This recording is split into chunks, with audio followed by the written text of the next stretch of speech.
ESG. What is ESG? Environmental, social, and governmental.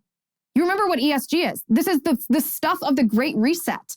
Environmental, social, and governmental metrics. This is the social credit score that the Great Resetters use to rate banks and to rate anybody that has anything to do with a bank, meaning any business that wants to apply for a loan. You're rated on this ESG metric, the environmental, social, and governmental standards. And if you're not good enough, if you don't measure up on this metric system, then you are denied access to doing business with these banks. And this impacts investors more than anything, because investors need loans. Investors do business with banks all the time.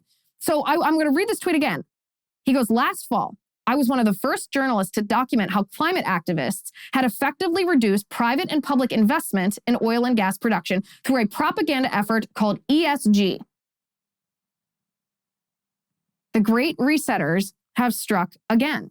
The ESG, remember, these were this metric, the social credit score system, these standards were created originally by the UN, but the idea for ESG was created by the Klaus Schwabs of the world, the World Economic Forum folks, the people who want a great reset of capitalism, who want not a shareholder economy, they call it, meaning they don't want companies to make their business decisions based on what's best for the consumer, which is what a normal market system looks like. They want instead a stakeholder economy. Stakeholder being defined as not just loyalty to one's consumers, offering the best service or product that consumers want and benefiting monetarily. It's a mutually beneficial system. No, they define stakeholders as these other interests that must be taken into consideration when businesses are making business decisions. Now, what are these other considerations? Well, the first and foremost one is climate change. It's environmentalism. It's whether or not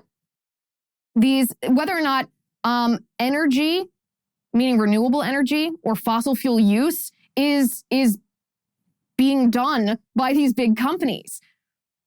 And so we see the direct result of this. So let's go back again. So we have Russia under Putin giving money to a Bermuda-based shell company who gives it to a 501(c)(3) here in the United States called Sea Change. Sea Change disperses these so-called anonymous donations to prominent environmentalist groups, which are lobbying the U.S. government to ban fracking, to divest from fossil fuel, to turn instead to so-called renewable green energy sources like wind and solar, which of course render us reliant on foreign oil since they still require oil and coal to be used. So we are reliant on Russian oil.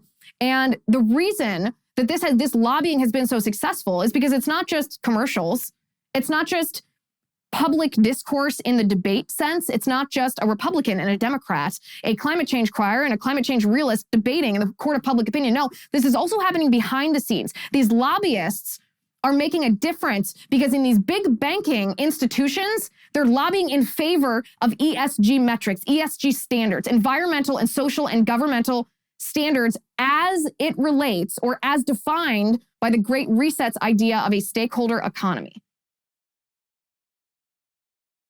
You can't make this stuff up.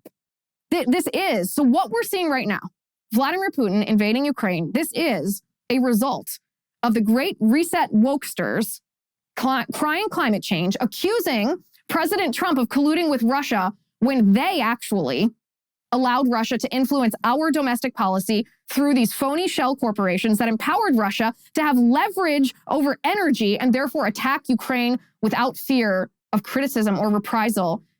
These people, these leftists, these Great Resetters, these lobbyists, these leftists have blood on their hands, Ukrainian blood on their hands.